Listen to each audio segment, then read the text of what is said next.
Hello guys and welcome back to the channel. I know it's been a while and I know that you've missed me, so here I come with a portion of theory crafting and some PvP gameplay guides just before the official start of the Guild Wars in Where Winds Meet, or in other words the so-called league in which all the guilds will be participating while having 30 against 30 PvP matches. For the community that I've built back in New World, it was quite clear that I'm type of a person who likes to look around for all the possibilities and mainly to theory craft. In Where Winds Meet this is quite restricted, as most of the combos and fights in PvP and PvE as well, the gear and even the skill usage are quite the same all around the board. Of course, here and there you would find some unique builds, but that was quite rare for me, so I didn't make any videos about it. Today, however, we are entering a completely new stage when it comes to the Guild Wars in Where Winds Meet, or in the so-called 30v30 PvP game mode. I'm not saying that because the weapons or the way to play them is drastically different, but mostly because of the fact that the different tactics and approach can be used for that game mode, which makes it interesting and unique. As there are other things that I would like to share with you before the start of the league season, which is by the end of this week, I decided to split the full information in a couple of videos in which we will take a closer look to different important aspects of those wars. Today I will explain all the good and bad mystic skills for that particular PvP game mode, and in the future episodes I would go over the inner ways, the important weapons and the possible combinations, team strategy, importance of the different objectives on the map, required playstyle and synergy, and even a potential strategy which, with a little bit of more coordinated players, you can definitely pull out and make it work for yourself as well. But enough for this long introduction, since I also don't have too much time, let's dive into today's topic, which is the mystic skills and their usage. Of course, we have quite a lot of mystic skills in the game. Currently, maximum is tier 5, and we can see all the updates what are giving us when we reach those higher tiers. But starting from the first one, which is the section of puzzle ones, we can definitely say that Tai Chi is one for a puzzle, same can be said for Celestial Seas, and the new introduction, which is the Contortion. Those three are definitely not usable ones for the 30v30. However, the Meridian Touch, as it's good in 1v1, it's also good for 30v30, but unfortunately only for the fan players, so they can start their combo or maybe chase a healer down. Any other build, any other weapon, I really don't see how you can make that work, so unless you are a fan player, you definitely don't want to have Meridian Touch.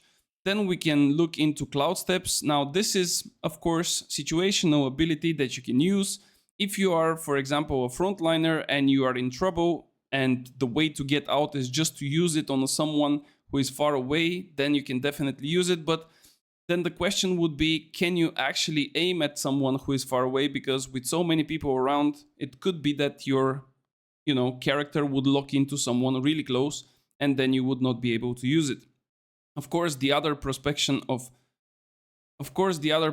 of using it is if you want to push a tank on the ground, because if the target is using tenacity, then you would basically put him on the floor by knocking him down.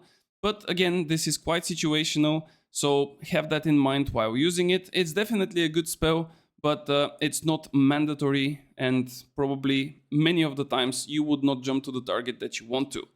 Going to the next ones, in the area debuff, we have the two most used and probably best abilities when it comes to masses, because we have the Lion's Roar and we have the Leaping Toad.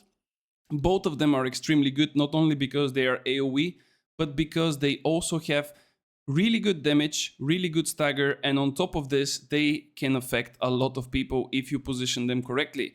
Lion's Roar, on top of the damage and the stagger, provides silence to the enemy's hit, and we can see that this silence will be for 3 seconds if you hit 5 out of the many more hits. I think it's probably above 10. So this is a must-have ability on every single class. It doesn't matter if you play a healer, it doesn't matter if you play a frontliner. Basically anyone should have Lion's Roar in their arsenal. An extremely important key note here is this damage reduction when casting the skill is increased to 40%. This is the breakthrough of tier 4, which is really, really good. And of course, if you have the tier 5 breakthrough, then you would also do endurance damage to your opponents, which is not significant, but still something, that you would definitely take. And then looking into the frog or the leaping toad, this again is extremely good one because, like I said, it provides AoE on the third hit. The first, as you can see, and the second are single targets, but then the third one is a big AoE, and sometimes you can see numbers up to 20k, depending, of course, on your build. The first and the second would apply poison to the target and would also stagger them. So if you use this on a healer, this would mean that you can possibly push him away, knock him down, and then of course the poison eventually would also stagger him at a later stage. But mainly this one is used for the big AoE at the end because it deals increasingly crazy damage with the build that you use. Then we go for the next ones, which are also area of damage. Ghostbind, I've never used this ability in PvP. I'm not even sure if it works, but as you can see here, even the presentation of the ability is with mobs, so I don't think that this would deal any significant thing into PvP. Correct me if I'm wrong, of course, but I would just skip it. And then we have Guardian's Palm, which also can be used, as you can see here on the picture, in low range, or you can go up high in the sky and then charge for a couple of seconds and smash the ground for crazy amounts of damage. Now, this one is a really good ability when it comes to damage. I personally use it in the jungle because it also gives me a quick burst of damage to the camps.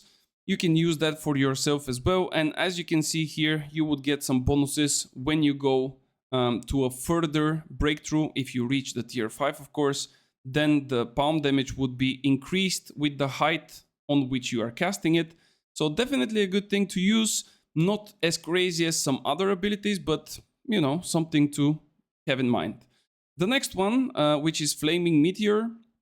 This one is a bit tricky because when it comes to damage efficiency and when it comes to the vitality that it requires to use it, is definitely not good. The vitality is extremely high, and then the damage is extremely low and of course slow as well. As you can see on the animation, it takes way too much time.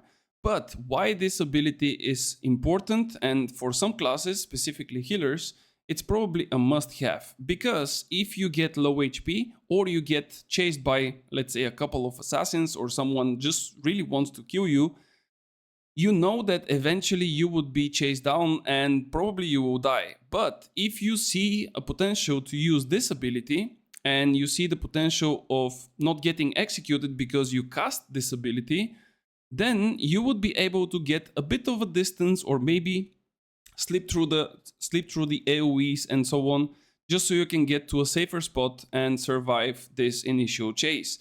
Now, why is it important? Like I said, if you are getting staggered and you get executable, you probably will die. They would execute you and then you would basically die. But if you use the ability just before the execute, or you breeze and you use this ability, then as soon as you land on the horse, you are no longer executable, even if you don't have any G. Of course, you can still take damage, but it's a bit harder for them to chase you like that. As you can see, the horse is even flying in the air. So it's one tricky way to get outside of danger. So have that in mind, try it out, see how it works for you. Then we go to the single target crowd controls.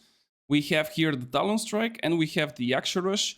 Both are extremely good, especially for 1v1 fights. This is a must-have, either one of them or even both. It depends on your playstyle, but both of them are extremely good. But like I said, in 1v1 matches in Arena. Now, of course, you maybe want to have one of them just in case you have this small skirmish into the jungle or maybe on a side lane or something like this. But ideally, I would not really pick one if I need to have all the other slots taken by other abilities. But if you have a free spot, maybe picking one of them is good. I would personally prefer the Talon Strike because it restores vitality. For most of the builds, the vitality is really key and really nice. And also the animation of the startup of the Talon Strike is a bit quicker. When it comes to damage and crowd control, of course, the Yaksha is better because not only that you put the targets into the air, but you also put a silence on them. But take in mind that silence would only appear when the target is actually blocking. So if the target is not blocking, you would not apply the silence. Then we go to free morph, same thing like the previous two. It's not breaking the enemy's defense, but again, an ability that is mostly 1v1. So I wouldn't really say that it's a good ability for a 30v30, because even on the jungle camps, you really don't want to spend that on the mobs. There is better ways to clear them out. So I would kind of pass the free morph, unless, of course, you are playing the 1v1 in the 20th minute of the match, because then there would be a special performance where one person from the one team and one from the other are playing in a 1v1 match. So, of course, there you want to have your best abilities for your 1v1 setup, and if free morph is one of them, just go for it. Same can be said for Wolf-like Frenzy. Maybe a good ability, but not so much in this game mode, in a 30v30. Definitely you don't want to jump into the clump with this one. Definitely you don't want to spend that into the jungle, because you would basically focus one of the mobs and then the other probably would not get hit if it's a bit on the side. So I would really not go for it. Then we go to the Soaring Spin. Another single target ability, but at the same time it could be extremely efficient for you as long as you know how to use it. As we can see, the first hit of the Soaring Spin has quite a distance, and then there is a follow-up of a second hit which applies disease. Now, of course, it's really hard to track someone to hit him 2 times to apply the disease, but it's a really good combo for damage, especially if you are chasing someone. And then, of course, one other extremely good usage is if you get locked into the ultimate of the fan, which is like a box, you can use this one, same as charged heavy attack of the strategic sword, so you can get out of that box. Otherwise, if you cannot use it, you would just stay there until the duration of the box is over, and if there are people that are bombing this box, you would probably die in that time. So have that in mind. You can use it just to get away, or you can use it for additional damage, and so on. Then we have single target burst category, and of course the legendary Dragon's Breath, because everyone is using this one at this point. We have also Drunken Poet, and then we have the Dragon's Head. So starting with the Dragon's Breath, one, like I said, legendary ability. It's pretty much useful for 1v1s, it's useful for the jungle, it's useful on towers, it's useful on clumps even if you are, let's say, the front line, because not only that it deals extreme amounts of damage, but it also gives you tenacity and you take reduced damage, same like the Lion's Roar, by 40% while you are casting this ability. And then, of course, with the additional tier 5 that we just unlocked a couple of days ago, when you keep the whole animation of the ability to hit twice, then the targets that are affected by the 2 Dragon Breaths would take additional stack of burn, and this would deal even extra damage. And then, of course, you can follow up with Drunken Poet for even extra damage and explosions, because then the burning targets would explode on each hit of your Drunken Poet. Again, you have tenacity while using it, which means that you would not get caught into the clumps. You are getting 15% damage reduction, and of course, with the tier 5 again, each Drunken Poet after is building up more and more damage. So at the end, you can stack up 80% more damage for your final blow. Now, I mean, it is just crazy. A lot of people are using it on towers. You would see also some recordings that I'm posting as well from our matches. A lot of people, this means melees, ranged, even the healers. And of course, healers are even getting more damage because they do initial damage on all mystic skills. And then we have the last piece of the dragon, which is the Dragon Head. On paper, this is one of the strongest abilities, if not the strongest one in the game. But in reality, it's actually probably one of the worst. I've played this in a couple of matches at the very start in the Guild Wars, just to see how it works. And as you can see, the channeling of the Dragon Head is taking quite a while. You are, of course, protected in a way because you have this tenacity. But at the same time, the damage output is not as high as you would expect it. The cooldown of the ability is 2 minutes, and the vitality usage is 100 out of 100. So in my opinion, this ability is just a meme. And if you really want to make a really good clip, then you would probably go for it. But if you are looking for efficiency, definitely skip this one because it's just a waste. In that time that you wait for the cooldown, you would probably want to use many other abilities that we would speak about when we go to the support section. And of course, at the end of the day, you cannot really hold on 100 vitality just for this one ability for such a long time. So in my opinion, it's just a waste. And now, since I mentioned the support section, let's start with the first one, Blinding Mist. This is something similar to this one, the Ghost Bind. I've never used those in PvP. I'm not sure if it even works. And again, the vitality usage is extremely high, so we just skip it. We go to the Serene Breeze. Now, this is probably known to everyone, especially if you are playing PvP. There is nothing to explain here. That's your one-way out ticket for, getting staggered and getting killed. You use this one, you just get away. As it says here, break control. So there is not much to say about Serene Breeze. Must-have ability, basically your first ability in the kit. Then we go to Golden Body. Now, as we know, or maybe you don't know, Golden Body will provide you with a shield. As you can see here, the glowing thingy. Plus, it would give you some chi recovery. And then, of course, you would get a bit of healing. So technically, this is a must-have for all the healers. But if you are a frontline that requires you to be really into the clumps and really onto the fights, that you soak a lot of damage, probably that's always for you a good way to get some extra defense. Now, getting again to tier 5 would be the best way to do it. But of course, if you cannot make it even on tier 4, you would get, a good bonuses.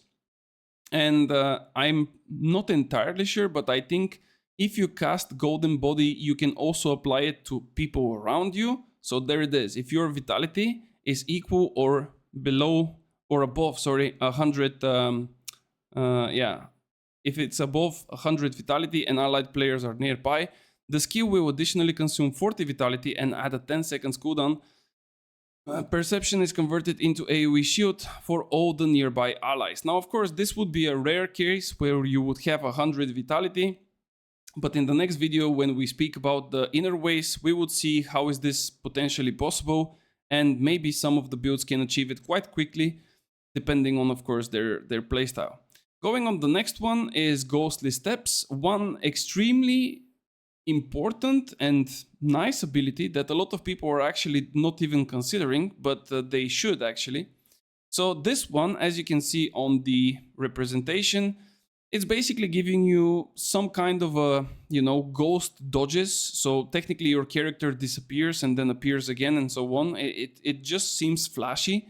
But when we look into all the details, we would understand that that's an important piece of the puzzle for probably most of the melee players and also some of the ranged players that want to escape.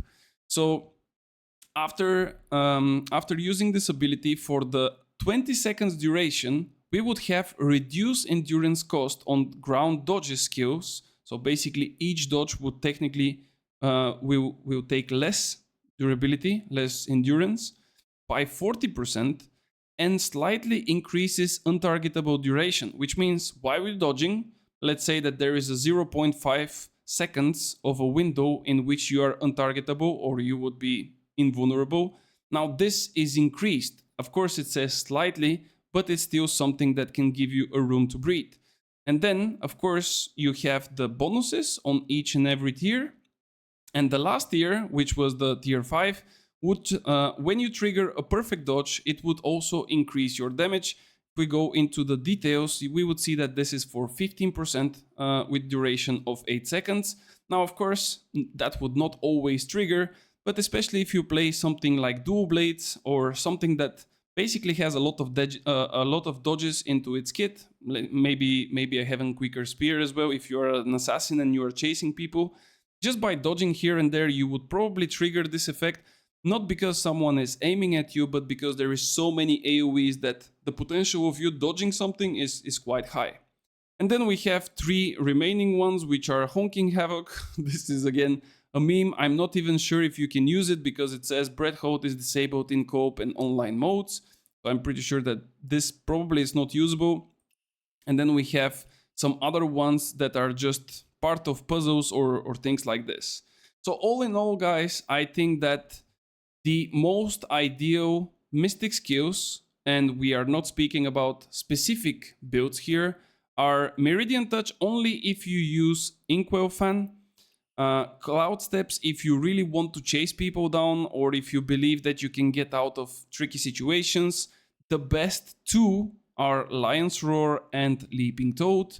And then ideally you want to use Flaming Meteor if you are a healer and you want to get away of danger.